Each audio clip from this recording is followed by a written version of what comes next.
Lord only knows what nonsense the guys will be talking about today. The management offers its sincere apologies.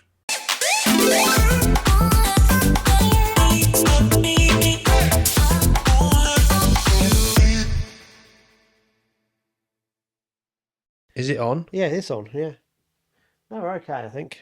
Am I too close? Too far? No, I think Too far. I just think it's me. I don't know. I think my brain's gone funny today. You know what it is. You haven't done your testing thing. What do they say? Testing something. You say? Do I? Yeah, you said it I last have week. no idea what I do. Make it as I go along. Go for it. Right, let's go. I'll tell you what we'll do so I remind myself. That's what proper YouTubers do. That's what I was on about. And when I do the editing, guess what? I can never find where I clap. Proper YouTubers. Do you read a little blog online about them or something? I watch too many How to avoid being a Fenland boomer. Let's watch too many sad videos. Right, let's start. So I had it in my head what we were going to talk about. Go for it. Welcome everybody to episode 8. This is going to be called Tackling Sour Grapes. Oh. Something I learned yesterday. Yeah. I was And going to tackling fibs. I was going to drop those in later, but let's right, get them in. Yeah, yeah. tackling feels Yeah. funny. So we had quite a lot of banter yesterday on the bank and in the pub, which we will talk about later. First things first, though, guys. I'm going to have a little whinge. Please subscribe and comment on the videos. It does help the algorithm. Obviously, the subscription helps massively. I'm going to sound like a school teacher, Alex. Every Wednesday now, I wait on purpose till the evening before I put the Facebook link up.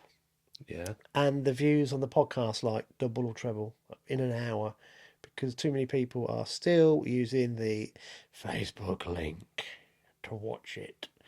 If you subscribe to you get your own YouTube subscription, then subscribe to the channel, then you'll get a notification every time we do a video, which is a lot better use of the technology. So We're all creatures of habit, aren't we? but you see, guys, if you did that, then you'd see the most recent video I did with Simon Willsmore. Well, Flat float fishing on the River Trent, which I think has been received quite well. So that is out now. So if you fancy doing a bit of river fishing where there's a bit of flow, that not like round here. might help you. I don't know. We're getting rain, aren't we? Things are gonna pick up. Bring it on, eh? Yeah. And I do before we start, before anybody sends in a comment about the thing that isn't important. He still hasn't fixed the smoke alarm. I went fishing today. He only fishes every day of the week. And when I was driving home, I went, oh no, I know what I've forgotten to do. I was going to say I will get it done for next week. We will do it. You heard it here. I did say that 2 weeks ago and 3 weeks ago, but I think most people can't hear it now because I diminish it with some rather skillful editing. Yeah. Yeah. No, I just try and dumb it down. It doesn't really work. So yeah, I do apologise, but yeah. So if you're going to make a comment, I suppose make a comment about the smoke alarm. May as well, like the hundreds of others. I'm going to drop a picture in here now of the most recent culprit you got with the t-shirt. Yeah. Fair play to him. Yeah, fair play. Took it well. When you sent me the pictures, To be fair, he could get another one this week and all. when you sent me the pictures, I did giggle. Did giggle some, if I'm being honest with you. Yeah, that's what the award's about, innit? Yeah. So when you get it, you got to embrace it. So Kai Jerome, brilliant, good skills, mate. That was funny. So yeah, I'll put the t-shirt in. He looks like he's grown, doesn't he? What size t-shirt was that? Medium. No, that was extra small. Extra small. So yeah, we're getting through a few t-shirts now. Now I have. We couldn't get Louis Van Gaal because he weren't there Sunday. Did he sack himself? He didn't get in the team, so It was maybe no show. maybe he'll be there this week. It's March this week, so I'll get him this week. What I was about to say is we are going to have to post some of these t-shirts out because it has been noted that some people, after they've been mentioned, haven't been seen for a week or two at certain events. So No, or I just keep forgetting some people, to be honest. don't make excuses. Yeah. We need to round them up. I won't forget this week's one, put it that way. Oh, wait, to mention who's got it or... No, to give it out. I won't forget when this person comes to the shop. Oh, right, you're going to Yeah, mention it later. Yeah, I've already had a million excuses today why he got it, but I don't believe any of them. Never mind, eh? Yeah, well, we'll mention that I in a think bit. everyone knows who's getting it. Do you want to mention it now or at the end?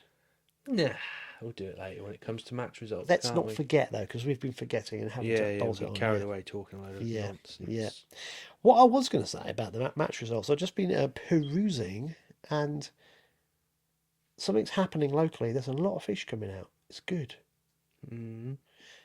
So something's in the ether. Something's going on. You like that word, don't you? I do, yeah.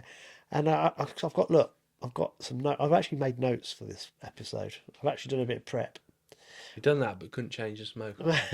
This was easier. I've got to get through the smallest hole ever, and I need a ladder that I don't possess. Anyway, back to this. I was going to say, what's the gossip in the shop? Because anglers must be noticing that more fish have been coming out the last couple of weeks. Is that my belly or yours? That's my. uh, I thought, yeah, I heard it through here. yeah. Never mind. Yeah, I've lost what I was on Don't about. fart, for Christ's sake. We went for curry last night. Could be take two if you do that. Yeah, it was old Sid's 80th birthday party, wasn't it, in the curry? That's what all the image lads were there for. Well, I was going to mention him a bit later on. Oh, right, okay. Yeah, but Sorry. yeah, it was. So we Yeah, mentioned him twice. Yeah, we had there was a curry, wasn't there? what's Curry the celebration. local? I don't know really. Everyone's a bit more excited about the volume of fish, obviously, at March this year and the sheer numbers of fish in Benwick. There's some fish at Raveley as well, which has been, there's a match on there this Saturday, and there's matches as we come through them this week as well, and it's holding up for more than just one match. I think last year we had like one match where it fished well, and then the rest of the time there was nothing there. So hopefully them fish stay there. 20 foot. I haven't heard too much about 20 foot yet. It's a little bit too early. It's like they're there all of a sudden. They just turn up one day and there's a billion fish. Where they come from, I don't know. They're just ding. Oh look, fish topping. There must be a load of fish there, and there is normally. So obviously, the last round of our winter league is a drains round. So we sort of have to pick, or we try and pick the best fishing venues. Might be a couple of sections here or whatever. At the minute, not too sure where we're going to go. So, but obviously, Benwick March 20 foot hopefully. Factory Bank was a bit iffy this week. Don't know. I think we just need a bit of rain now. A little bit of rain, and the rivers will really switch on. I think we need a slight drop in temperature. Kill some weed off. But the weed's not that bad. No, I suppose it's not, is it? It's not that bad, is it? Would It's help a little bit. areas. Yeah, areas. Yeah. Yeah, would help a little bit. But yeah, a bit of rain. But I think it's good though, isn't it? Yeah. Let's mention it now. So obviously, I didn't want this to become like the Winter League podcast. So we felt it has been a little bit. So Alex has brought a lot of gear in today as well. So we're going to make sure we cover that. But I am going to mention the Winter League because I popped down yesterday, didn't I, with the camera, and I wanted to capture how the Winter League was organised. So I'm hoping to get this video out back end of the week, and it might not be everyone's cup of tea because it's not much fishing, but it's behind the scenes. Yeah. But I think some people find it really enjoyable because what I wanted to do was capture who does what, who are the organisers, how do they organise the events, how does it run on a Sunday morning. So I spent quite a bit of time with the guys yesterday. I'm not going to say too much because I want you to watch this. And I was just blown away by how many people are involved with the organisation of the East Midlands Winter League, let alone all the, other events that are happening every Sunday on the bank. But correct me if it's Mike Kirby, Caroline Burton, Yeah. Fizz Drake. Yeah. They were the three main protagonists with all the organisation yesterday. Then you got Bob Bates does scales and boards and organises that side of things. So yeah, there's a proper committee. And I'm going to forget his first name. I didn't wink up. Roy, he does the spreadsheet. Yeah. Yeah, and so it's absolutely incredible how many people are involved in all of this. But it's the same face that's been doing it for a long while now. It's incredible. Yeah, it's amazing. So that video will come out back end of the week, I think. And of Is course, that after you fixed the smoke alarm or before? no, smoke alarm. I'll forget, won't I, for next week for the smoke alarm. This face that's going to be going on. Season 4 is just going to be the season of the smoke alarm.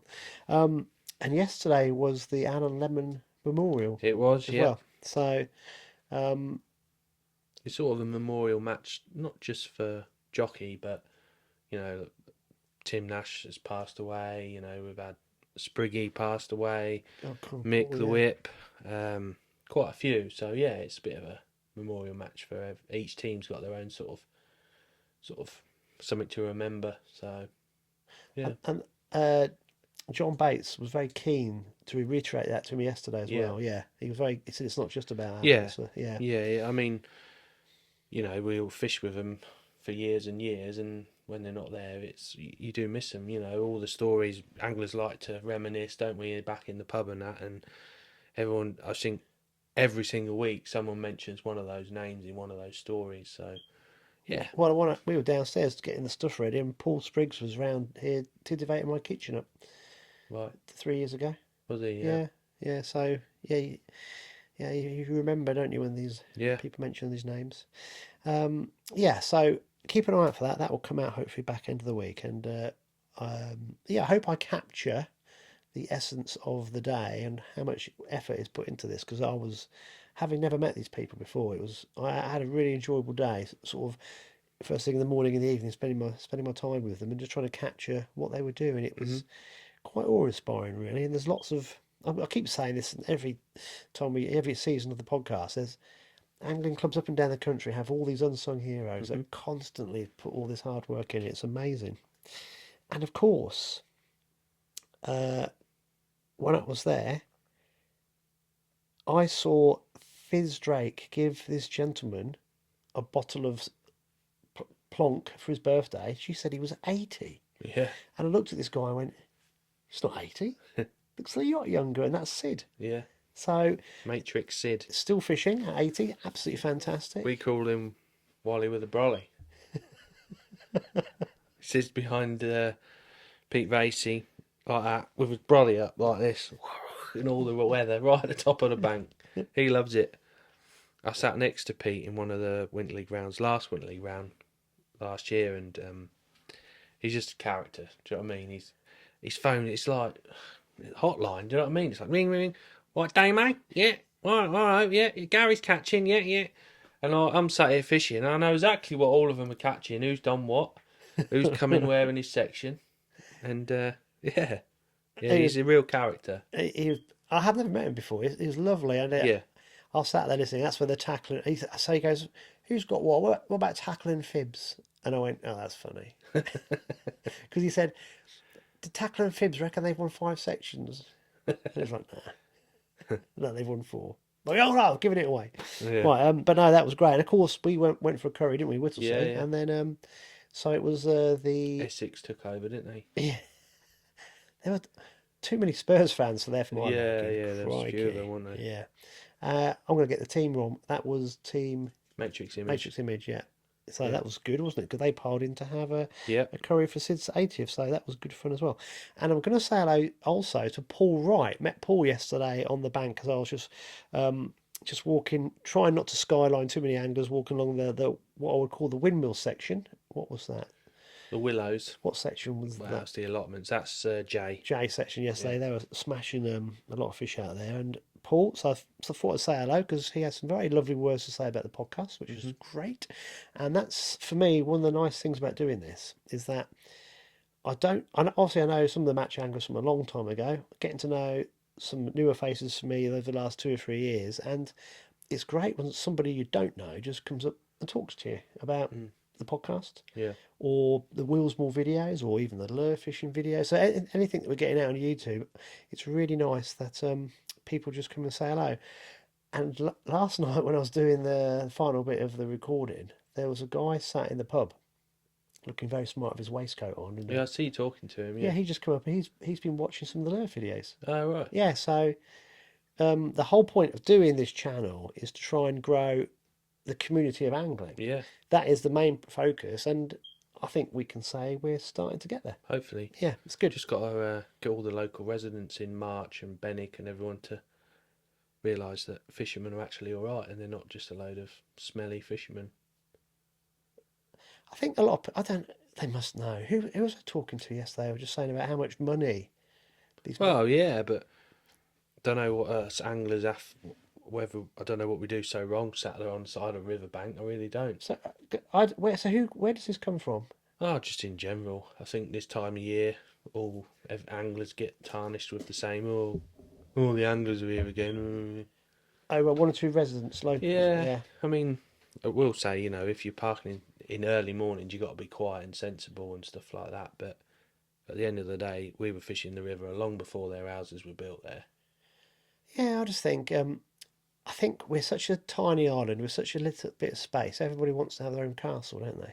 And they try and protect their own Yeah. little. But at the end of the day, Yeah. if you've got a load of anglers out on a Sunday morning fishing near your property, they're also keeping an eye on it for you, and they're keeping an eye on the whole ecosystem. And the more eyes helping out, the Yeah. better. So Yeah.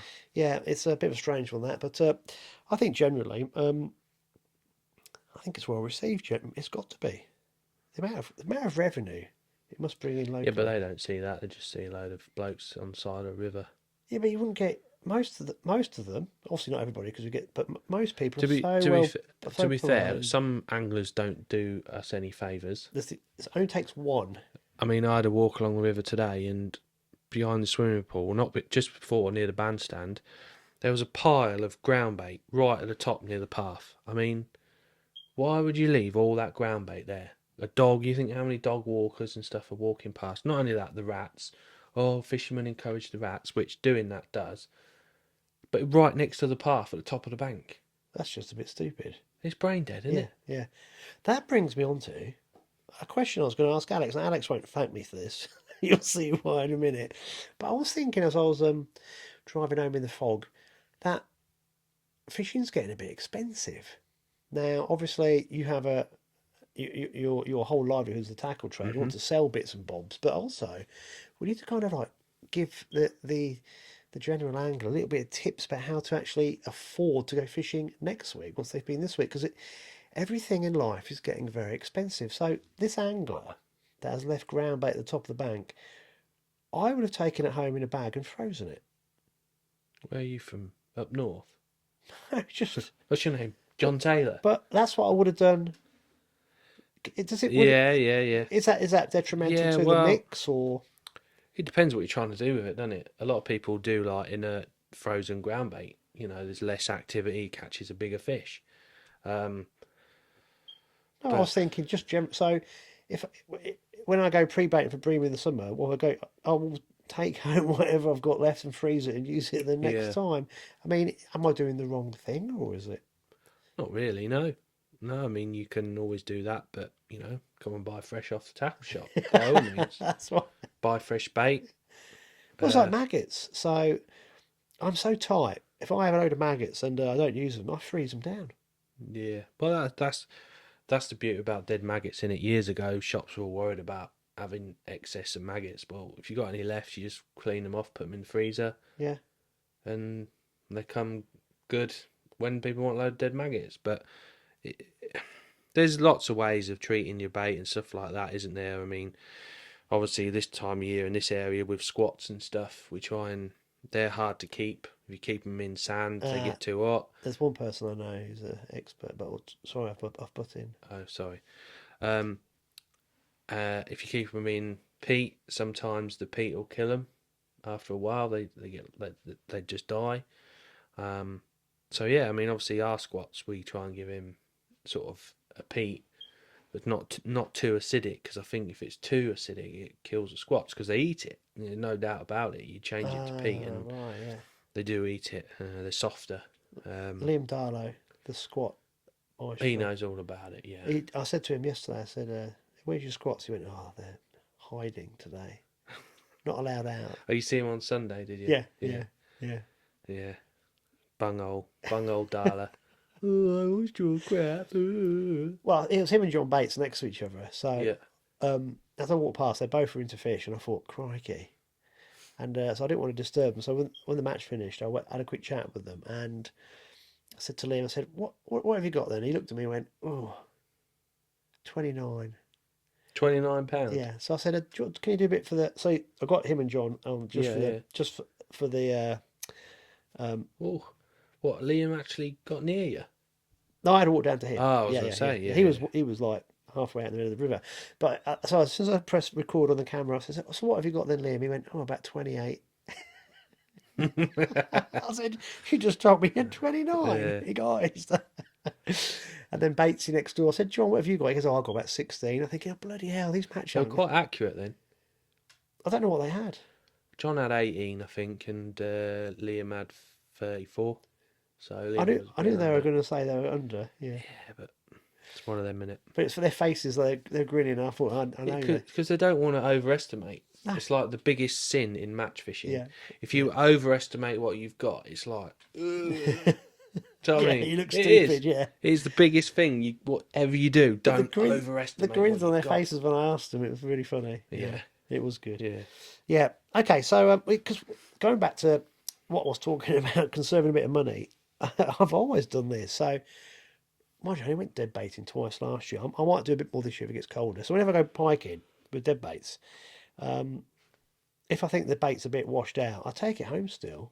I chop it up and I put them in bags, freeze them for pre-bait. Right. So, the problem is I then forget to take the pre-bait with me. I end up with bags and chopped up bits of fish in Yeah. the freezer. But to me, if I'm using something, it's perfect to reuse it for that.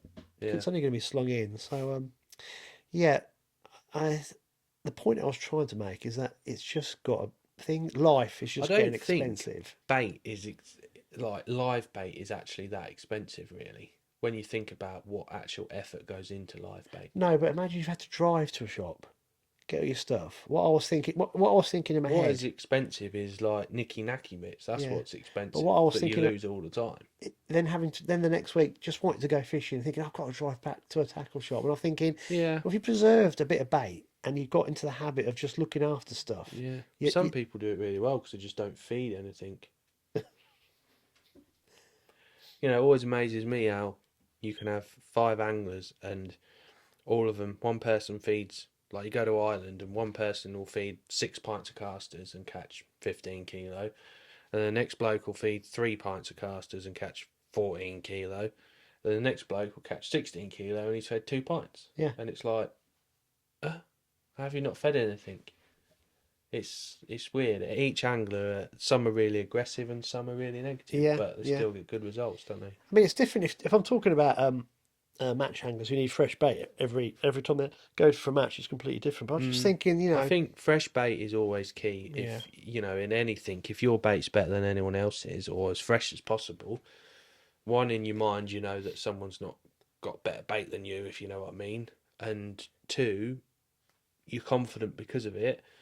I mean, pinkies and things like that. I mean, this time of year now, I sell tons of pinkies, but another 2 or 3 weeks' time, a pinky sales drop where everyone's got a billion of them in the fridge because they just last forever. So they just buy an odd pint of fresh unless your hookers. name's Wee John and they escape in your van, don't they? Yeah. Or Goddard, I think he can make quarter a pint of pinkies last the whole winter league. But yeah, everyone's different, and a lot of the whole going to the tackle shop though is part of fishing. I think. Yeah. Going to get your bait. Okay, you might not. Sometimes, I look at it now and go, Bad puts a load of stuff in someone's bag. Go, how much? Nah, it can't be right, and add it up, and it is. Yeah. It's the little bits and pieces that add up. When you think how many rigs and things like that, the big items aren't that bad when you think about it for how many times you have to buy them. Whereas like your hooks and your line, and as anglers, they're the little bits we're constantly fine tuning, and just for a spoiler line is like £7. Yeah. It's Yeah. I'm just thinking that I've seen a lot of people fishing recently, and it's good. I'm not talking about match anglers. I'm just talking generally. yeah, I mean, I went out on my boat the other day, and I come back down the river, and I saw I'm sure they won't mind me saying this. I saw three guys under the bridge at March Bypass, and one started running, and I'm thinking, oh no, not more hassle, as in set lines, whatever. But it was a jogger. It was just I Right. happened just to see him, and one guy was in his motocross gear, and the other guy was fishing, and they I can't remember the guy's name. Oh God, make a comment if he remembers. And then we were just talking, and I was just thinking. I've seen so many people recently fishing, and I've had so many like spur of the moment conversations with people. It's been really good, and it's just because we are gonna go into recession. I think we're gonna be in recession soon, aren't we? And it'd be just one of those things to keep the old brain ticking over and the old mental health and well-being going. Because fishing is, I think, it's strong at the minute in the country. It's good, Yeah, yeah. and it's just to try and keep people going. I mean, it's not so much what I was thinking about the bait is this the fuel costs, isn't it? Yeah. It's never ending. Whereas fishing's a very cheap sport. Can be. If It you can can be whatever you want recycle, it to yeah, be, if you can can't it? recycle some of your bait, and then the next week just go more locally if you're struggling a bit with the old Yeah. pennies. If there is a recession, make sure you buy loads of bait and chuck it away at the end so you have to buy more. The one thing when you were talking about fresh bait, when I was filming Simon Willsmore for the canal video, he was talking about going to a shop to find the freshest Warburton's white bread. Right. That's much detail he had. I mean, Yeah. I'm thinking just white bread. Nah, that's where you think, you pike anglers. Yeah, but he was into that much detail. He'd actually go to the shop just as it's been delivered. For hook bread. Yeah, for Yeah, yeah. bread punch bread. And I'm thinking that's taking it to a new level, isn't it? Well, not really. It's like we were saying, if you want the best hook bread, don't you? You want the best joker, you want the best blood Yeah, I one. suppose so. Yeah, yeah. Just got the old brain ticking when you said that. Right, so we got some stuff, haven't we? Now we're going to seamlessly move into this because a lot of the guys have been catching middle of the river, Yeah. near side, whip fishing, Yeah. Whip and waggler. Proper fen whip style. and waggler. Yeah. Yeah. Not the, well, I don't know, it's proper Fenland, isn't it? Whip and waggler. It's like, if someone said to you, Bennick, whip and waggler, that's pretty much sums it up, really, doesn't it? But it's, I think, because their drains have been so clear and there's so many of these small fish, you know, that you can be as, in some areas there's just that many of them you can't avoid but catch them. You know, I've spent 2 matches at Bennick now. I've spent 10 hours trying to not catch one, and I've caught £15 and £12. That's how many's there. Do you know what I mean? It's pretty much done my head in trying to avoid them. But then you just think, why don't I just fish for them? So, but so yeah, we've got some bits and pieces, and What are you going to start with? I don't know. Do you want to do some wagglers? I Oh, mean, it's all. these are the old onions. Yeah, they are. Yeah, they're Drake onions. That's the original ones that he done for us. Um, the good thing about these is this sort of thing. People can still adapt stuff themselves. You know, it's So you'd use this on a whip. no, I was going no, to that's say, a proper yeah, waggler. it's on the waggler one, Yeah, isn't it? yeah. Yeah. The reason why you obviously have the onion body is so you can sink your line against it. Were you using these when we did the whip and No, waggler video on the 20 foot? no, Oh, no. That's a straight, and then we've had some. I don't know if you can do a close up, but yeah, I'll get some close ups. these Like are insert ones. inserts, yeah. So there's a little hivers insert, so you can dot it down to a dimple. I mean, that's like 3BB, so it's quite short, but you can chuck it out or flick it out as it hits the water. You can flick your rod to the right or to the left, depending on the wind, and it just comes up, and you just sink your line against it. Obviously, Maxime a real line. They're just brilliant. They cast like, Yeah, so against the old onion body, yeah, you just yeah, gives a bit of resistance. So yeah. They still fish the same.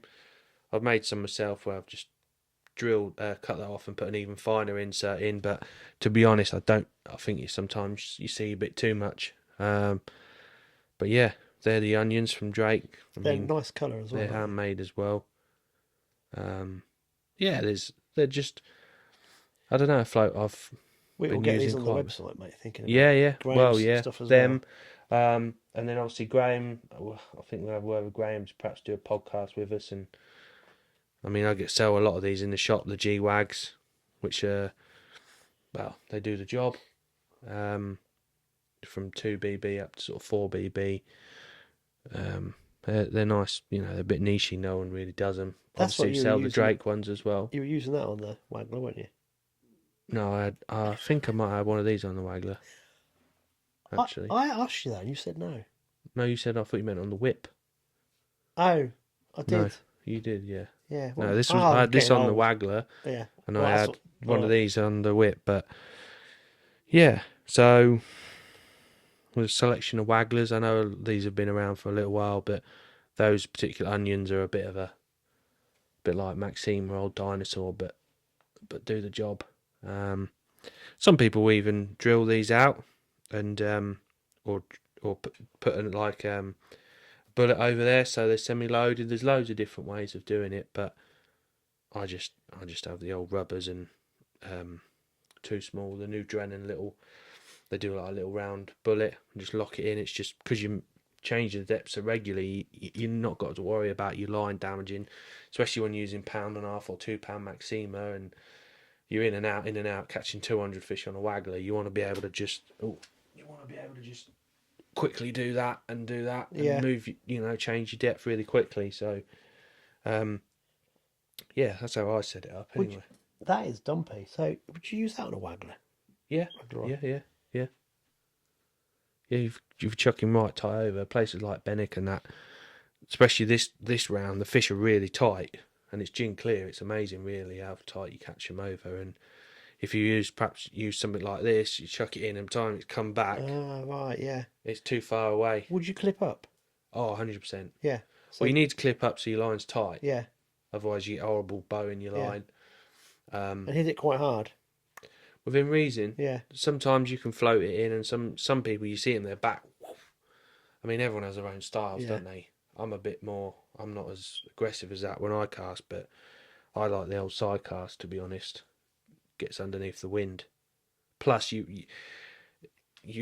sometimes if you side cast and you stop it at the right time, your rig lays that way rather than out that way.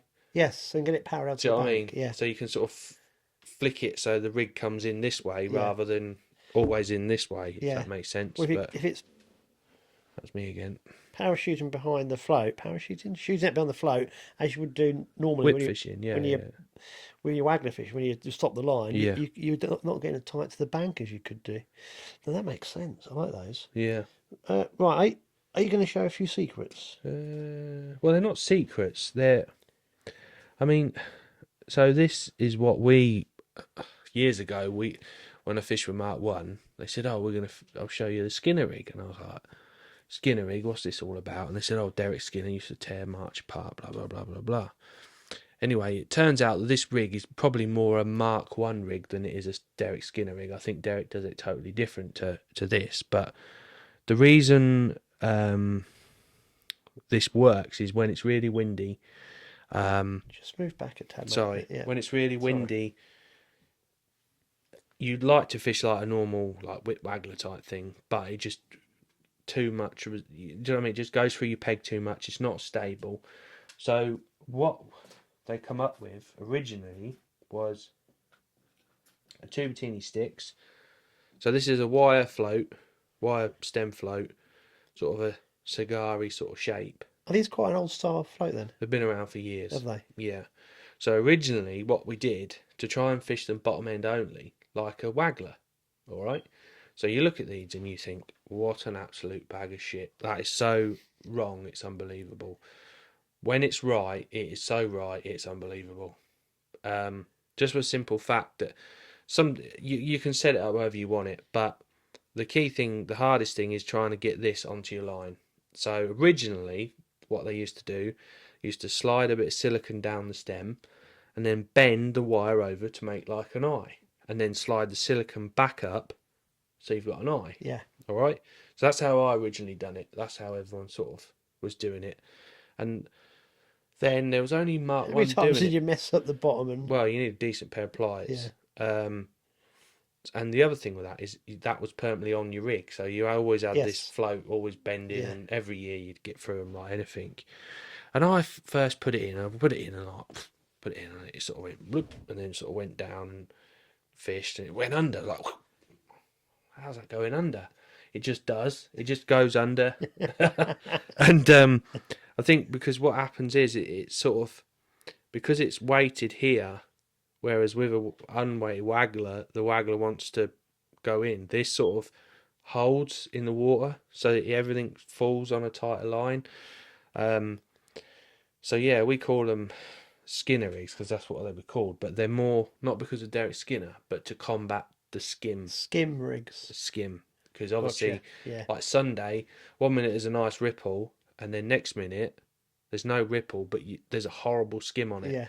And if you're constantly fishing a normal bottom Like end that only, glassy.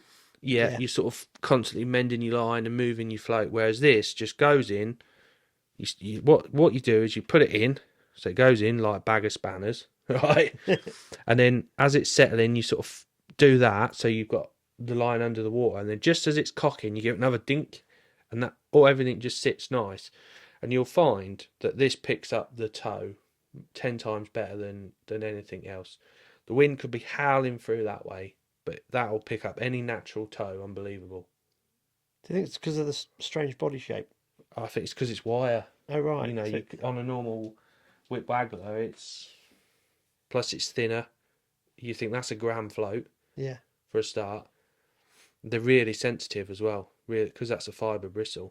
But you don't have to use sticks. You can play around with other things. I mean, some people will never be seen dead with one of these, but I can tell you when it's right, it is 100% right. Do you want to explain the little secret attachment, or was that? So yeah, I mean, then everyone sort of started making their own adapters and bits and bobs. And Reeve did a really good adapter, and it's a tiny little black rubber, like a sort of V-shaped rubber that the wire just went straight in, and then a perfect little eye that went on the line. It was like, these have been made for this job. They had to be. I can't think what else they would have been used for. So I used them for a while. Everyone bought a load of them, and like everything, it got discontinued about 2 years ago. So everyone's back to square one again, trying to do this and trying to put. The best way was to get some hollow elastic, like dual core hollow, and put a swivel in, and then glue it, and then slide it up here. But you know, I've even had Simon on the case thinking about it, and then just genius way really of doing it. Is some Guru boilie pins, bait bayonets, and some 3mm silicone, and you just push that Does it into have to be it. Hydra? Not any, right? Just as long as it's 3mm silicone. You should have said yes.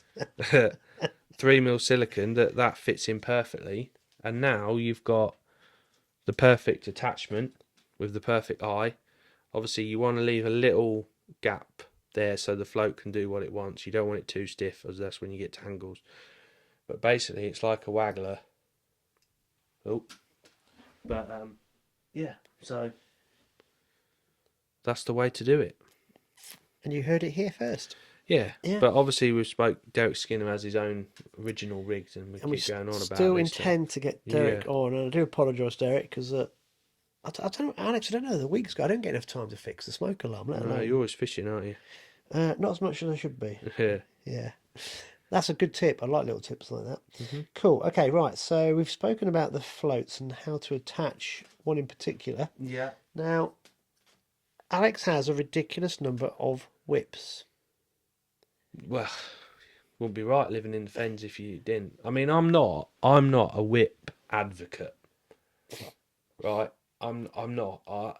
If I'd rather short line or fish 4 and 1 like I do at March, I 100% agree that's better because your presentation's better, you get bigger fish.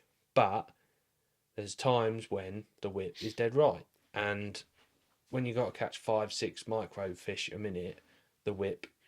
Cool. I bet John Taylor likes using a whip. John Taylor is in his element at the minute. Yeah. Everywhere he goes, there's a million fish on a top kit, and then he catches a tench. He was brilliant yesterday.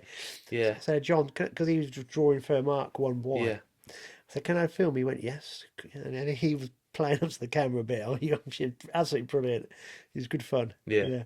And I think he drew the first rotation. He got number 1, so he was drawing the envelope. Say no more. Yeah, so he was holding We're court. normally 5, 6, 7, 8. He was holding court a little bit as well. Yeah. It was good. It was good fun. Yeah. You get what you get at the end Yeah. of the day. So okay. So do you wanna Yeah. Oh, look, you've got them in a Hydra Yeah. kit I mean, box. it's pretty sad when you can fill a kit box full of whips, isn't it? I mean, I said to Alex, don't bring one of the kit boxes because we'll never fit it in shop, but he brought it and he yeah. filled me up. So obviously people carry the top kits like they do, and I just carry mine. Obviously connoisseur whips, being Daiwa, 3s, 2s. I've got 5 meters in there, 4.5 meters. There's all sorts in there. I can just quickly go to this. Show this. You got it. Look at that. That is rammed. Yeah. Just use the old census wraps on them. Yeah, that's how I take them to the bank. You set up in seconds if you need to. And like I say, I'm not a whip advocate, but I've got them there if I need it. All different lengths, all different setups. I've even got, obviously I've got some of them skim rigs in there, but let's find the other one. No, normal whip. Sorry. Oh no. Oh, it's all It's gone going Pete wrong. Tong. It's all gone wrong. It's all your fault, really. You're not holding it right. There it is. There's one. There. So that's a Drake Crow quill, that one. Which I think I probably used them on the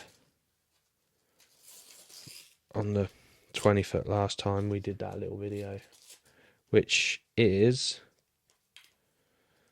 a proper Ah, yeah. whip waggler.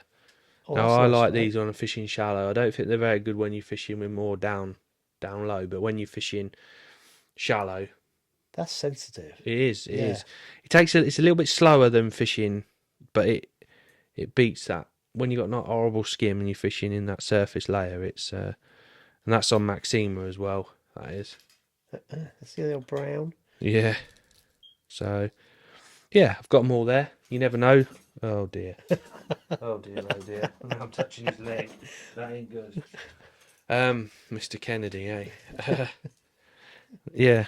So yeah, that's my whip setup. I've always got them with me. When it's right, it's right. When it's wrong, it's completely wrong as well. Yeah. But got to be prepared. Yep, that's good. So, what I was meant to be filming tomorrow, Mr. Willsmore, and we were going to do a whip video, but we were actually going to do it down at March because it is heaving. But the weather forecast looks miserable, as in downpour, so we have postponed. So that one will be coming out next 2 or 3 weeks if we can get the weather right. These boxes obviously available from Tackle and Baits. Well, actually, while you've got that there, I know we've been plugging in the Hydra stuff a little bit, but these are so well made.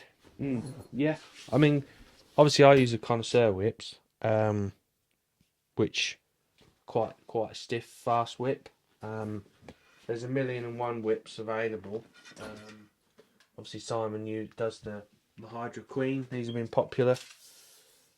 I mean, we've got tons in stock. Everyone you can go through, and there's Sensors, there's Drennan, there's Colmick, there's Browning, we've got loads of different whips. Obviously, being where we are, there's plenty in stock. So These are nice, aren't they? yeah, they're Seen these a nice. few Yeah, times yeah, now. proper Italian whips. So light. As A little well. bit softer on the end than the connoisseurs. You could fish seriously as a matchman in these local drains just using these, couldn't you? Yeah. John Taylor does. Yeah, no, the old fish count's been ridiculous this year, even Yeah. at March. You know, I think Chris Lynn had a tench on his whip. did he? Yeah, two. I'm sure Well he did. done, kidder. So correct me if I'm wrong, Christopher, but I'm sure he had his first one on the whip. He always was lucky when and he. then and then thought he better go and try his worm line, and then he had one on that. Wow. Yeah. Good skills. Yeah, it was good. Well, yeah, hang on. Oh. Must have had 020 on his up length. No, it's good stuff, isn't it? That's all good kit. And I tell you what, yeah. as well, you know if you've got good stuff because it lasts. Yeah. So- Well, like I say, with that, I don't take it out until I get, Yeah. I don't know, even for example, if you're on Hound or one of the rivers, you got it there with you. If all of a sudden there's a load of bleak in your peg, you can just whip it out. And But you've got 10 metre whip. well, yeah, but that's just because it's with my whips. So I mean there's such a lot of you can use Yeah, group that- fishing. that's There's a lot of variety. yeah, there is. Yeah. Yeah. I mean, if you was on the Y, God, you'd have 3 of them set up for like fishing for dace Yeah. and stuff It's and roach. incredible. But Incredible. yeah, Yeah. Right. That was nice. So, guys, this is where I'm going to have a little bit of another whinge. Comments. This is perfect to let us know what you want us to show. because I think someone did comment last week about wagglers, didn't they? Can you remember what the question was? So, what wagglers does Alex use? Ah, Yeah. I'll have to. So for Bennick and well, what wagglers would you recommend? For Bennick and I sent you the question, didn't I? yeah, for Bennick and that, you want something like this. If you were fishing a bit wider, so 20 foot, I mean, even these are like 4BB, they absolutely fly across the drain. You could use, like, we do some Drake, some slightly longer proper wagglers. You just, if you fit obviously the further across you go, and you want something you can sink your line up against, so, but yeah. It was Gareth Evans. So thanks for that, Gareth. So that's a good comment. And Yeah, we yeah. actually a bit more specific than we've actually done. He wanted to know what waggler rods and setups Alex uses on the Right. on the wide drains. Wider drains. So Yeah. I've got, for this sort of fishing, it's very specialised. So it's hard to get the exact rod now that you need. I'm going to drop a minute. But It's the only bit of Browning kit you got. it is, yeah. Yeah. This was mentioned last night in the curry house. It is the only bit I've got, to be honest. And Specialised rod, isn't they it? are. Obviously, it's called Sphere Hot Rod Waggler. It's 11 foot, it's 2-piece, 11 foot 6, I think it is. Ultra soft. Now, for the fishing we're doing, it is perfect. You know, where you're side casting, little wagglers, hooking small fish on like 08, 07 hook lengths. You can wind them in and straight up clunk. You know, you can swing 3-ounce fish in on it, 4-ounce fish. They are bob on. Because it's soft, you can flick your lines, you can chuck your waggler in, it hits the water, and as you can mend your line so that, yeah, you can fish real quick with it. You can even unhook a fish and do that straight over your head. Just do the bail arm and fish it like you cast in the whip, and it just goes straight to the far bank. So it's fast, but they're no good when you're chucking a bit further. So they're all right if you're fishing 3/4 away on the 20 foot, that sort of thing. But if you're having to fish properly, I've got some old Mark Pollard ones, Mark Pollard signature canal rods. People use the old Image ones. Nowadays there's probably only really the Drennan Acolyte. They do like 11/6, 11 and 12 foot ultra rods. They're ideal for that. So yeah, there isn't loads of rods perfect for what we want. There's a new Daiwa one coming out, a new 11/6 tournament. I'm hoping that's going to be for that sort of job. I don't think it's going to be soft enough for what we're doing. Maybe like the hot rod, it's nowhere near. That's a bit too specialised. But I would think that this new tournament rod will fill that gap, if you know what I mean. Obviously a lot of money, but it'll be a quality bit of kit. Yeah, but would you step up the weight of the floats a little bit? Yes, depends on the wind as well. Would you like use a bigger onion or more? Yeah, bigger onion, definitely. Definitely. But yeah, we used to use really massive wagglers, but straight wagglers with a insert. Mm-hmm. So have they gone out of fashion? No, they still use them on the U's and places like that. I mean, we don't really do that sort of waggler fishing that much. Not in matches, you know, pleasure fishing and that. You can fish slider on there and do all sorts, can't you? But it's not really a method we use in matches. So, yeah. Hopefully I've answered that question for him. Good question, yeah. Right, let's steer. I've forgotten to mention one thing. Let's steer away from the tackle now because time is cracking on. Oh, I've just turned my laptop on, PC on. I don't know why I did that. I wanted to mention some results that aren't maggot drowning results. Right. They're lure results, and these are really important because over the last 2 or 3 months there's been the World Championships in lots of different disciplines. Right. So obviously, oh, look, I've spilt something on my white top as well. Oh my lord. Anyway, so obviously the thing that I'm into is the boat fishing, and the boat fishing team were in the 13th. I'll get this right. Are they allowed to cheat and use side imaging and Oh, stuff can we like have that. everything, mate? Yeah. Oh, right. 13th Carnivorous Artificial Bait Boat Angling World Championships. Oh, that's a mouthful. That was the title on the on the result sheet, and that was in the Czech Republic. And the boat team came ninth, which is a fairly good result because there are some really good teams in there. And that's the 13th time that's been held, so you can tell. I think the Estonian and Lithuanian team are always well up there. They're very good. And then a few weeks ago was the first ever World Street Fishing Championship, and that was held in the Netherlands.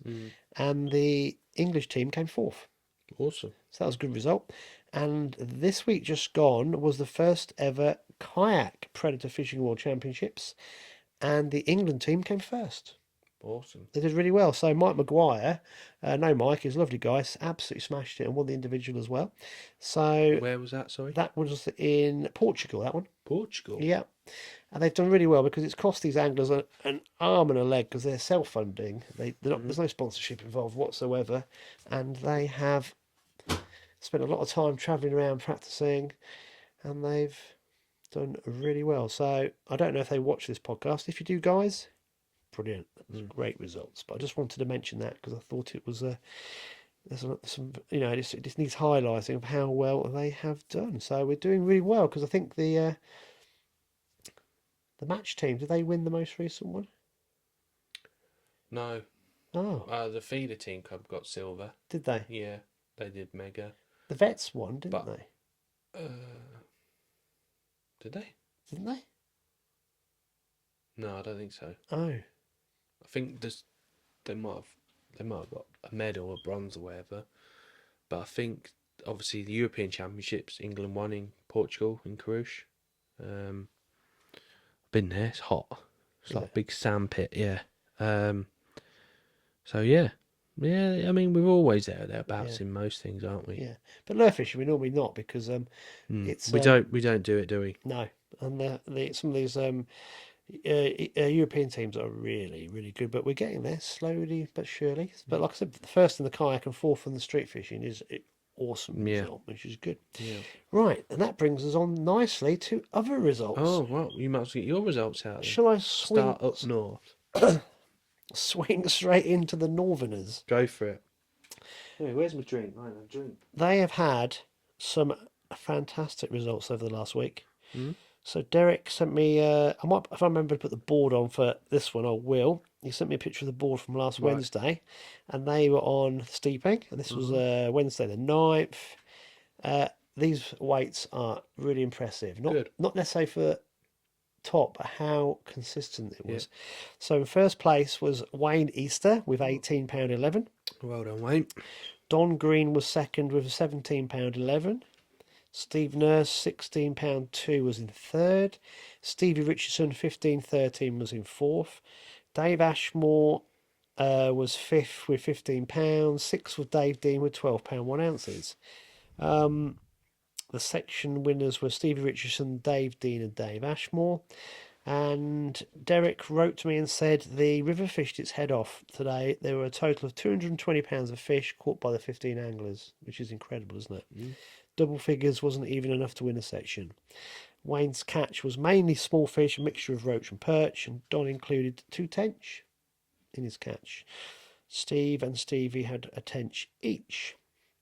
Then they had the match on Sunday, again on the steeping. First, Dave Dean, £17 1.5. Mick Stamp was second with £13.10. Nathan Watson was third with £12.15. Chris Hodson was fourth with £12.11.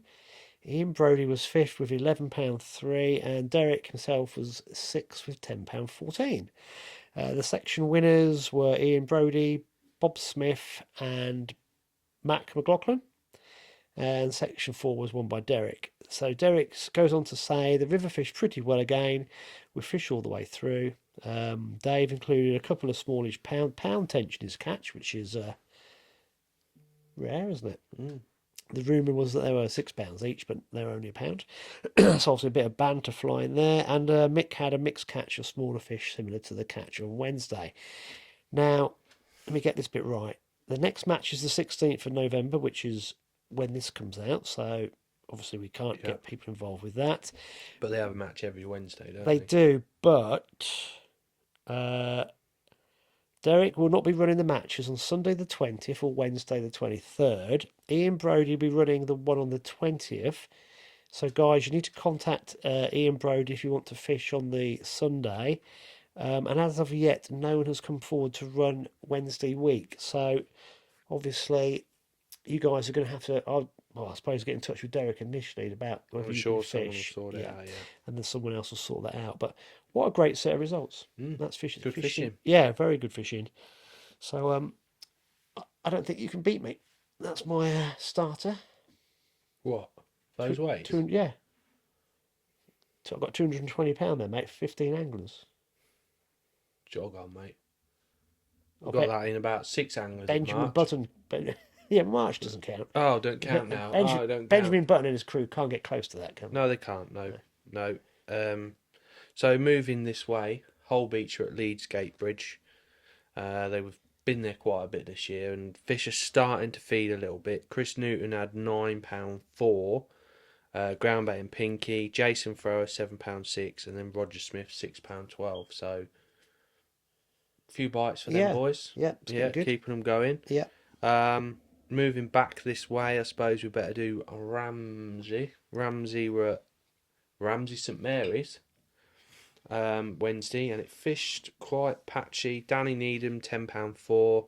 Runner up was Duncan Folks £5.3, and then Colgate Keith £4.11. But he was in the middle of the two, so he got a chip shop. Oh. And he got a chip shopping in his pipe match as well. Well, Just saying. double T-shirt. Yeah. Colgate Keith. We'll get a nice photograph with him in it. Yeah, and then Sunday Well, they you'll were see him soon, won't you? hopefully. Bit of the shop, won't he? Well, he does a very good job of making his bait last. Well, he probably uses cat food, doesn't he? That's what he is. He's got pinkies from 1981. Then Sunday they factory bank. Ken Taylor £7.2. MPEG nearest to town. They had a good turnout, 15 there Sunday. All good laughs and good banter. The fishing wasn't brilliant, but it's nice, friendly. Duncan Folks £6.11 next peg, and then the bus conductor Mark Williams £3 on the next peg. So there's a bit of a pattern. Why do you call him the bus conductor? Because he drives a bus everywhere he goes. That's everywhere he goes. He's got a big bus with him. He's got a shower in there, all his fishing gear. So I call him bus conductor. Ah, right, okay. Yeah. So that was Ramsey this week. Saturday match, we'll see Carrot Wash. 118 John Taylor, £16. He had another tench. On the whip?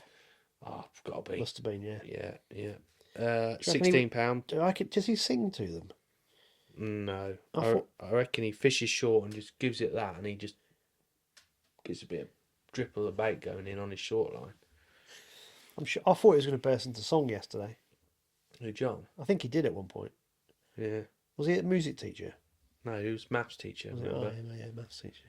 Yeah. He had 5,182 fish for £16 and a £5 tench. Second was Mark Barron, £10.8, and then Mike Moen, £8.5. So Carrot Wash got a few fish in on the old Glassmore bank. That's what I'm saying. There's a lot of fish being Few caught. about. It's good. Yep. And then the Tuesday club were at Raveley again. Top of the tree, Mike Moen, £11.8. Cheesy Bob Fitch tench, £10. Must have caught some wormfish. He must have had a tench. And then Mel Saggers, I ain't got a lot, £9.6.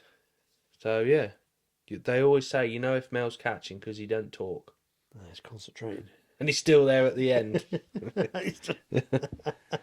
So yeah, and then going proper, more southern. St Neots had their match. I think they're at Corner Gear. Is it Corner Gear? I think it's called Corner Gear. Marvin Bucknell 10.13, Clive Cole 8.13, Mark Dixon £8.9, and Malcolm Gibbs, get it out there, 7.13. So a few fish about on the river. Normally they'd be at Hembrook, but because we've had no rain, Hembrook's fish haven't gone in there yet. Milner and Hall, have they been in touch? No, didn't have a match this week. So yeah, that's the local roundup for the clubs. It's good, isn't it? Yeah, It's really good. yeah. It's sort of this time of year now, we're in full swing, aren't we? Yeah. With those matches. Yeah. Right, everybody, you may notice that Alex is slightly more jovial this week. No. He was in a right grump last week. He hid it well, but he was like Jurgen Klopp under pressure. Brendan Rodgers. Jurgen Klopp, Brendan Rodgers. You need to get with it, mate. David Moyes is definitely under pressure. Yeah. Here's a question for you. Why do people think that these really good footballers make really good football managers?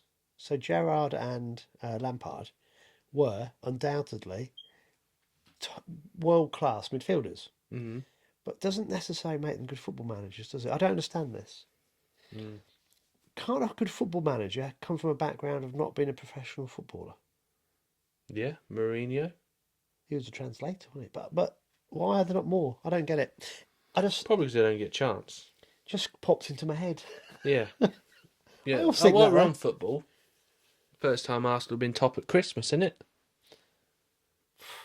Hey? Good, isn't it? I just waiting for that bubble to burst, mate. I am. Well, I think we've been a bit lucky, and you've got to have a bit of luck to do these things. And I just think if we are lucky in the World Cup and our players come back injury free, it could be an interesting How many players they got in the World Cup? lots. Have they? Yeah, Really? Saka, Gabriel, Yeah. Jesus. No, Gabriel didn't get in. No, Martinelli, Gabriel Martinelli. Oh, right. Yeah, so they're the front three have gone in. Jack as captain of Switzerland. Did Ghana make it? Partey. Yeah. So both of them are in it. White's in, isn't he? Saliba's in. Ramsdale's in. Yeah. Gabriel, he didn't make it. Left back is Zinchenko. Ukraine didn't qualify.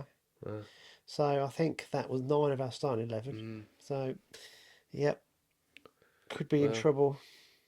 Will be a But weird Newcastle, season. though, that's what you were hinting. That's why you wanted me to. That's why you were. I've never enjoyed watching Newcastle much since I was about when I first started supporting Newcastle. When Isn't that incredible the change? And they've only brought in like it's unbelievable. Guimaraes is fantastic, Yeah. but Joel Once Linton, you get that momentum Yeah. and the team ethic, isn't Yeah. it? Yeah. You know, and players wanting to improve and enjoying what they're doing and stuff. It's amazing, isn't it? It's bit like team match fishing. yeah, just the same. Yeah. So tackling sour grapes this week is Look, we're not sour grapes. tackling smiley boys this No. week. No. I must admit, is it Matt Page? Yeah. Yeah. So he stuck his head through the door yesterday, and he used some very foul language when he saw me. He said, "Up the." Spurs. Oh God, I can't say it. Yeah. So I was very disappointed in what he said to me. Well. He sort of stuck his head through the door, shouted that obscenities at me, and turned around and walked off. I thought it was a bit rude, but there we go. Yeah, he's from the tall part of the family. The rest of us are short asses, but there we go. He's the odd one out and supports the wrong team. No, so anyway, so let's just set the scene.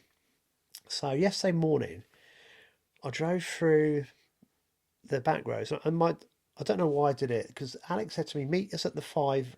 5 alls. I thought he said 5 bells were on the phone. I'm going, he didn't say bells. That's why I kept saying to you. I said to you 100. I went 5 alls. What? 5 bells?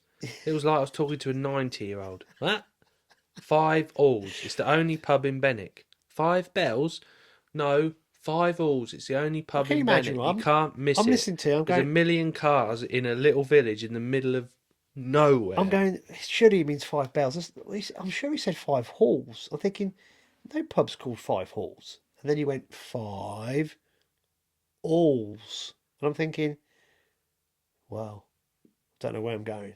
So You've never been to Benwick. No, I haven't. No, why would I want to do anything? Anyway, so dear, oh I dear. actually had to. I used my sat nav from here Oh my God. just to make sure I found the right pub, and it took me past the Creme, Floods Ferry. Yeah. So I went on the little back roads, but Yeah. it was quite a nice drive. So Yeah. so I pulled into I'm thinking, where's this bloody pub? There's a spa shop. Oh, there it is. oh, there's Alex's van. And then, yeah, I'm thinking, I'm there about 7:05, and I like to get to places early when I've got the camera gear because you never know what you're walking into. And I thought, bugger me, everyone's here. Everyone's there early. Yeah, everyone's there early. So I ran in the back, introduced myself it was Mike, isn't it? I keep wanting to call him Mick for some reason. Yeah. Yeah, and he's a lovely guy. And we started talking about stuff, and then they were starting the draw. So Ray Malley was doing the Yeah. draw and explained to me how it works. That was cool. And then I was setting his camera up, and it was like we're in the darkest pub or the worst lit pub. Oh, And you just got to improvise, mate. well, I could make a fire, I suppose, next time, a bit more light. Go and just get on with it, mate. Yeah. So it was, but it's proper film pub, isn't it? Sorry, can you do it outside? I can't film. Can't see. So he did the draw. That's good. And anyway, so all the draws were taking place, and suddenly I noticed this pub empty. It's quality, isn't it? Yeah, I bet the people in the pub go, it's like full of match Yeah. anglers, and we're the suddenly same in the cafe at work, innit? empty. Yeah. That's like where the bloody. But it's like, yeah, you said it was Yeah. going to empty. Like, Yeah. empty. Phew. So that was quite funny. So yeah, so the match started. Well, you got your draws, didn't you? Yeah. And where did you draw? Benwick. How many sections were in Benwick? 8 sections at Benwick. And 2 on March. Yes. Usual draw bags got March. What, Ray and Gav. Yeah. Gav on a bung old Billy on an MPEG. Unbelievable. so anyway, there was a bit of tension in the air, and actually, to tell you the correct version, when I got there, I went to find Alex and the rest of the Tackle and Sour Grapes crew, and Thanks, Rob. This is all because of Rob Humphreys and Mona. they weren't. No one was talking to me. I'm thinking, oh, they're taking this a bit. You kind of nodded, acknowledgement that I was breathing, and then Yeah. I'm thinking, you could cut the tension Yeah. because you boys were not being very sociable, and I thought they got their game heads on. No Price. I thought, where's Price? Where's Wee John? Didn't see him. He's probably having a fag somewhere. Probably a fag, yeah. Yeah. So I went and spoke to the very sociable guys at Mark One Tackle. What, Chris and Lynn and Mark? Yeah, they'll speak to me. Yeah, Hello, kiddo. yeah. You lot weren't talking to me anyway, but I did notice. We were busy. I was busy anyway. It's like, as soon as I get there, you want to just have a normal Sunday where you just, do you know what I mean, fish a match, whatever. And it's like, oh, is your bait ready yet? Just ordered breakfast. Are you doing your bait now? Obviously, yeah. So, because I didn't see you. So I saw you in the pub. So you were having Yeah. your breakfast, and you go to the back of your van, do you? Yeah, And then yeah. people come and Yeah. right. I missed all that bit because I was inside. But yeah. So then obviously the pub cleared. You all scarpered off to wherever you were on the different draws, and Yeah. the nice bit is everyone kind of like just knows. So everyone just knows. It's quite cool. So the match started, and then I come back here, chilled out for a bit, started doing a bit of editing, and then I went for a walk along J section, wasn't it, the windmill part? Yeah. And I saw I said at the beginning of the podcast, saw the guys, and I was thinking there's a lot of fish being caught here. We then went back to the 5 alls. Sat there with Mike and Fizz, who were collating the results. And it's great because the boards were slowly coming in, but they get picture messages from. Yeah. But they start to go through it, but they then want the hard copy to double check, and they are like, so they were doing that, and then Caroline was sat in the next part where the pool table was, and she was sorting out all the pool's money. Yeah. So they're kind of like on it, Oh, yeah. Yeah. Yeah, it's good. doing Yeah. their bits and bobs, and I kept hearing the results, and I heard I'm sure tackle and baits was a 6 in one of the sections, and I'm thinking, Yeah. oh, Yeah. but I kept hearing that different teams to normal were higher up as well. Right. So it was all, What we were higher up, you mean? but it was all like I could hear these numbers being called out. I didn't want to have a look, and then at one point Mike showed me they had the running totals with the picture messages, but they wanted to double check. But he said, Andy, look, this is where we are. This is where we think it's finished, and it's very close. But these are the winners. And I said, right, I'm not going to I won't share these with anybody. But No. thanks for the heads up. So But everyone, we know what the crack is anyway. Everyone with it, unless someone's like got it wrong and said they were fifth and they were sixth. Do you know what I mean? Everyone roughly knows. So as a captain, you can work out from your team members what points you've got. Well, yeah. For How the do you board. get on 4? What do you get 4? What do you get 2? 2? Oh, So you were 37 adding points. So you were adding things that you knew you had. Well, as soon as we weighed in, it's same on the bank. Everyone's phones go ping, ping, ping, ping, and we're still weighing in. It's like, oh, first board done. Who's that? Who's that? Sid was on my board. I said, oh, that's A section. How did my mate get on there? Oh, he was third. Oh, okay. And then someone says, oh, how did he get on? And he's fourth. So before you know it, everyone's looking at each other. So what board you got there? Before we even got off the bank, you know, roughly. And there's always, we're waiting for 2. Do you know what I mean? Yeah. Always John Price. Always waiting for prices. Oh, come on, John. Come on. Fourth. Oh, that'll do. Yeah. So you worked out pretty quick that you had how many points? 32. Yeah.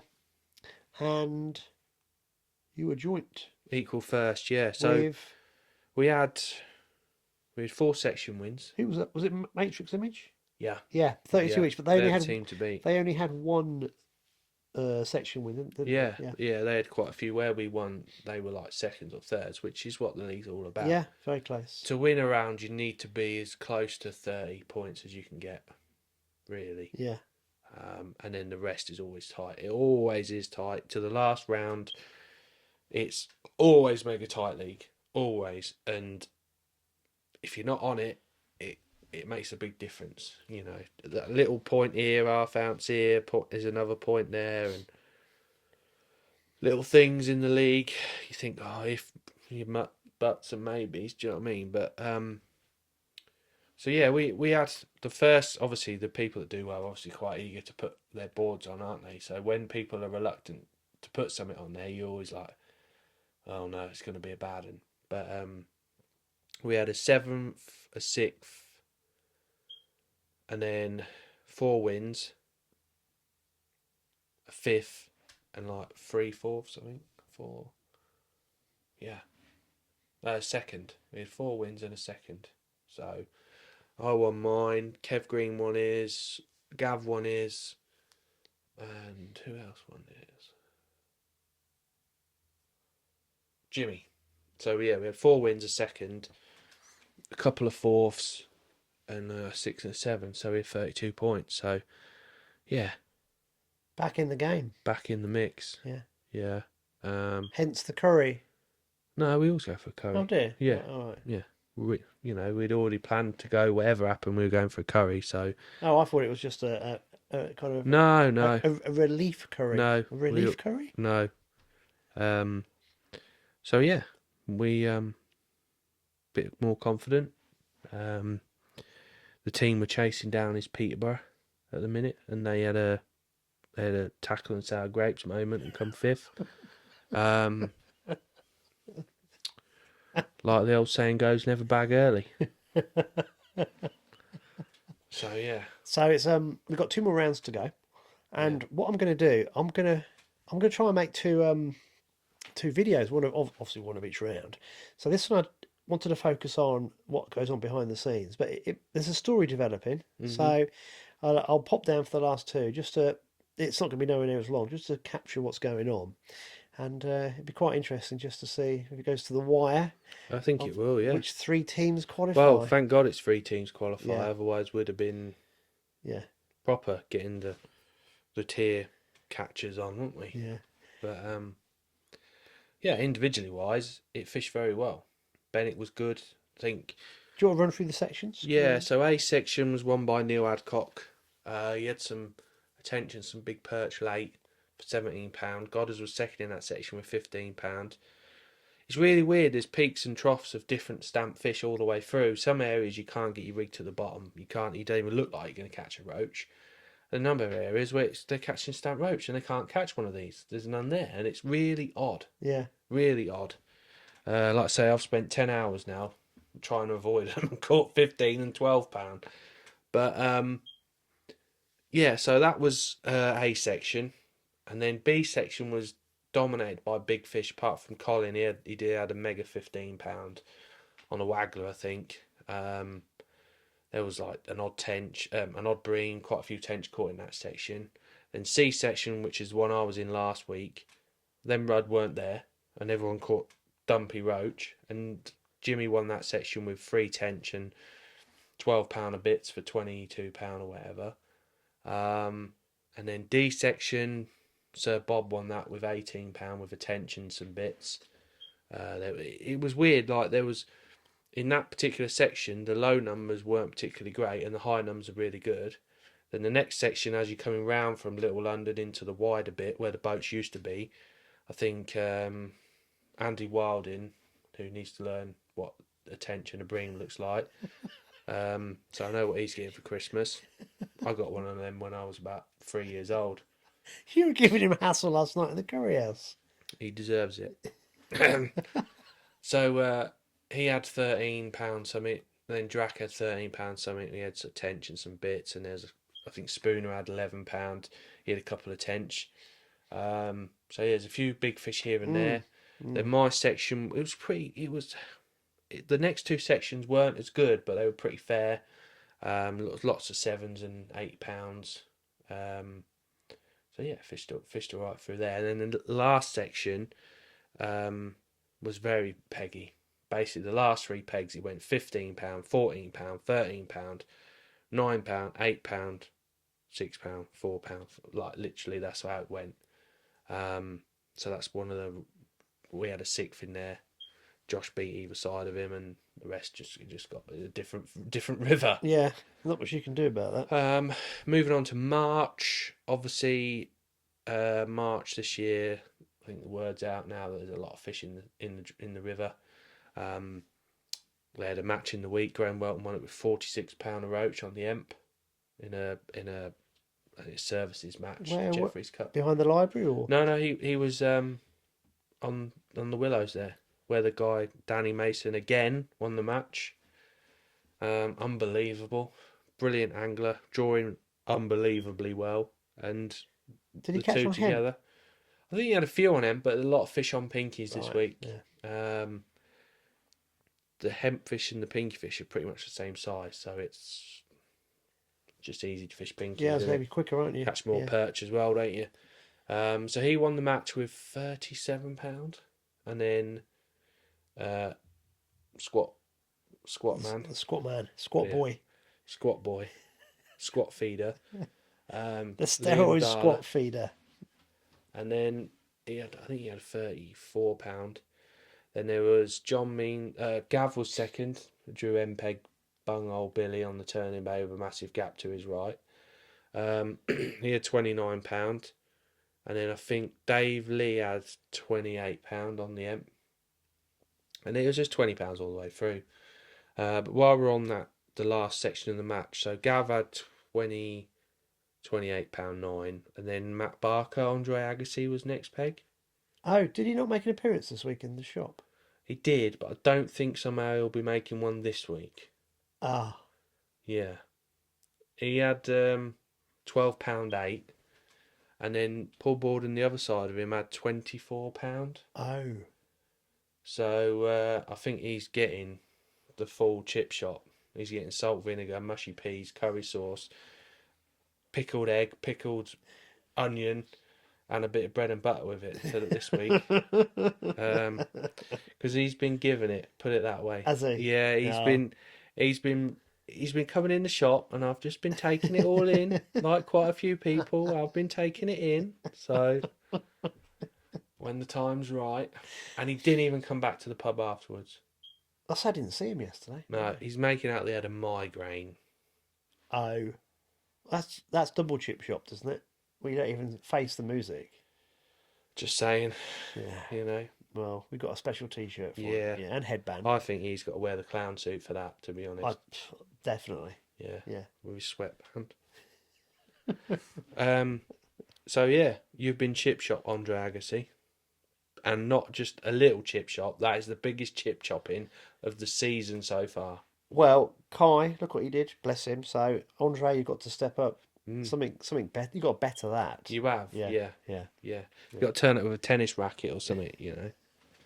Anyway, so teams on the day we had 32. Image had 32. We beat him on section wins. Third was Stanjay Gold, 35. Fourth was Hot Rods with 37. Fifth was Peterborough, 195. I think. I don't know. It was over 40 anyway. And then it was Mark 1 Black, Stanjay Silver, and then Mark 1 White, Stanjay Silver, Mark 1 Black. So yeah, good results. So the league now, we're still not in qualifying position. Winning the league is Image on 8. Second in the league is, are they on 8? Yeah, they're on 8. Second in the league is Hot Rods on 10. And then third is Peterborough on 12. And then we're fourth on 14. Stanjays are on 16. So, all to play for. 2 rounds to go. Anything can happen. Yeah. Yeah. Bit of squeaky bum time. But, yeah, we'll see. Hey, you're on the drains though, aren't you? So Whatever. It could be just as patchy as the ooze, the Nene. You know what I mean? It's fishing at the end of the day. yeah, they got fins, We mate. had a bit of luck this week. Might not get. That might be the only luck we get. But Yeah, we're going to try and do our best and try and nick third spot. So, Operation Beat Peterborough. That's what it is at the minute. That's what we've got to do. We'll see what happens. Yeah. Yeah, and we'll try and catch it on video as well. Obviously, I'm not going to pester the anglers, but see if we can get a bit of flavour of what's going on, because be in the Braza, won't it, in 2 weeks' time? Yeah, brother. Yeah. Yeah, be good. Right, buddy, that's been really good fun tonight. I love you bringing in the bits and pieces. We'll get close-ups of those for everybody. I know we've covered wagglers before, but I don't know. Yeah, but it's actually what's working at the minute, isn't it? Mm. And I'm sure even people watching this who live around the country, they have certain rivers and drains and waters that are very similar to places we have around here, and that setup would work perfectly. Bit of a sales pitch, don't apologise at all. If you need any advice on any of this, just phone Alex at the shop. Mm-hmm. And details of that can be found in the description. So finally from me, guys, it just means to say don't forget to subscribe, please, and obviously please send us in loads of comments. Give us a like, that helps with the algorithm. Thank you for all the people that I don't know that I've got to know recently who just come up and say hello. I think that's brilliant, because as I said at the beginning of the video, Before I mention it, Martin Caldecott, you're lucky. Matt Barker. Put it this way, there was quite a lot of chip shop awards could have been handed out this week, but just because of Andre, you're lucky. Martin Caldecott, you got chip shop as well. Don't see, I was in my community. Yeah, spirit. just come to me. They're not getting away with it. I do see the boards. I was just embracing everybody for the Fellowship of Angling, and you've just gone in there and had another go at another angler. Well, who does he fish for? Stanjays. Yeah, no get away with that one, Martin. I will say this: I had a lot of fun yesterday. Yeah. It was brilliant, and there was a lot of banter flying around. And do you know? I think what was really touching, and it might come across in the video, and these guys won't say anything, but all the match anglers have been using the pub, the 5 Alls, for the last 2 weeks. Forever, yeah. But the landlady passed away, didn't she, in the summer? And her daughter's now running the pub, and these guys, they raised over 200 quid for the landlady's daughter, who's now the landlady, for the charity of her choice. So I think that was it does show you how compassionate all these anglers come out of all this banter, but they're not really like that at all. It's why we go fishing, surely. Yeah, it's brilliant. And if you didn't, you'd cry, wouldn't you? Just give it up. I don't know. Predator fishing, mate, so solitary. It's very sad at times, but there we go. Right, anything else you would like to add? No. Right, guys, keep watching, keep sending in the comments. Hope we keep you entertained, and we'll see you all next week.